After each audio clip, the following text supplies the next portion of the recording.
And to talk more about Ontario's anti-tariff ad and its implications, with me now is Brian Gallant, former New Brunswick Premier. Mr. Gallant, thanks for taking the time.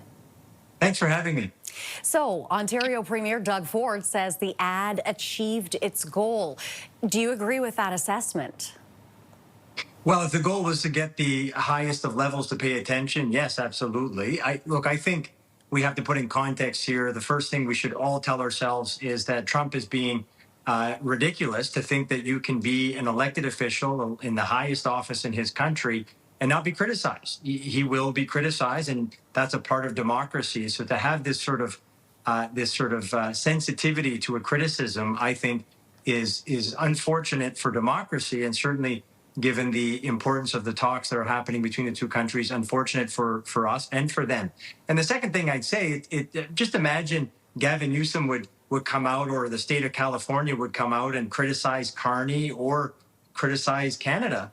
We would not in a million years say, well, given that, we are now going to break off talks with the Trump administration, with the U.S. It makes no sense to say to yourself as a Trump administration, because the government of Ontario has criticized us, we're no longer going to talk to Canada regarding this important trade discussion. So I think it's ridiculous in a lot of ways, and more importantly, it's incredibly unfortunate.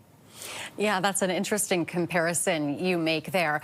Now, we've heard from the beginning that it's all about a Team Canada approach for Carney when it comes to this trade war. So for a province, rather than the federal government, to take this kind of direct action on trade, is that appropriate? Well, last time we had Trump administration 1.0 and we had these concerns with regards to trade, the premiers were asked, as you mentioned, alluded to, Team Canada approach to play a role and to try to raise awareness in the United States through different means, through interviews, through speeches, through even one-on-one interactions with key decision makers in the U.S. So I think that's fair, and I think that's not only fair, it can be very helpful. My only concern is I think that Premier Ford has done a wonderful job of being this sort of Captain Canada, especially in the midst of the election when there was maybe a little bit of a void because obviously there were domestic politics and campaigning happening. The only thing I would say, though, is that he did, in my humble opinion, a great job because he was always sort of in line with the federal government's message, where things were at the time. Look, I think Canadians will appreciate very much the ad, and the ad may have an impact. It's too early to tell. Hard for me to assess what will happen with the reaction in the U.S.